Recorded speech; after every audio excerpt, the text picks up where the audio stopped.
जय जगन्नाथ मोर प्रिय बंधु माने आपण मानक मोर यूट्यूब चैनल को स्वागत जनाऊँ।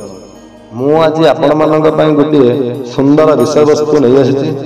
से विषय वस्तु ना होची महाप्रभु श्री जगन्नाथक रथ यात्रा कहीं पालन करा जाए। आसंतु भिडियो आरंभ करवा।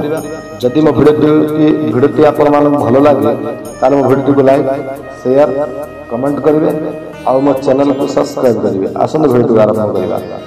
आम पवित्र जगन्नाथ संस्कृति एवं सनातन धर्म तीनोटी पौराणिक ग्रंथ पर आधारित। नीलाद्रि महोदय, स्कंद पुराण उत्कल खंड एवं वामदेव संहिता यह आधार कर लिपिबद्ध होइछि। मादाला पांजे क्रमांक ऊपर लिखित यही सब पौराणिक तथा ऐतिहासिक ग्रंथ को आधार कर विस्तृत एवं विशाल पाठ्य कले जना पड़े कहीं पालन करा जाए श्री गुंडीचा यात्रा बा रथ यात्रा।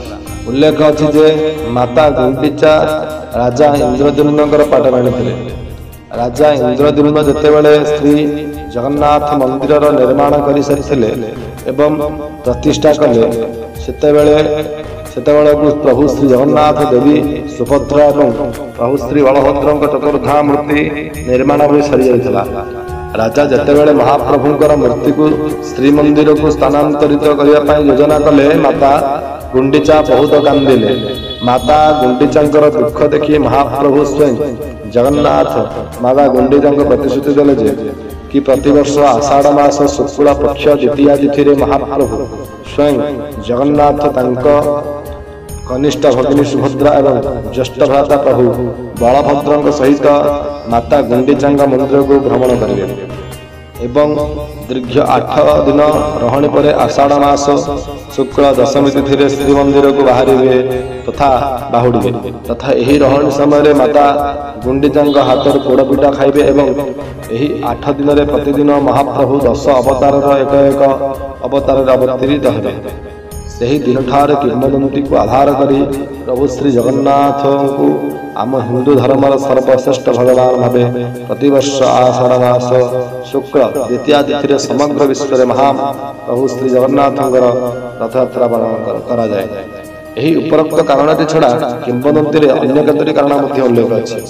यथा पवित्र रथ यात्रा को पतित पावन यात्रा कहा जाए। कारण यही दिन महाप्रभु स्वयं जगन्नाथ कनिष्ठ भगिनी सुभद्रा एवं ज्येष्ठ भ्राता प्रभु बलभद्र सहित पतित मान दर्शन देवाई रत्न वेदी ओह्लाई आसी पतित मान श्रीमंदिर में प्रवेश निषेध थाए। ग्रहण को आसी पतित मान दर्शन महाप्रभु से समस्त पाप मुक्ति दे था। रथ यात्रा को जीवन यात्रा रूपे विचित्र बा चित्रित करा जाए। कथारे अच्छी सर्व आत्मा नंदी घोष विजेता ही जगन्नाथ जीवन बड़दंड रे नीति चाले रथजात। जय जगन्नाथ। आम संस्कृति केते भाव भरा एवं हृदय स्पर्शी आम ओडिया बोली गर्वित। जय जगन्नाथ।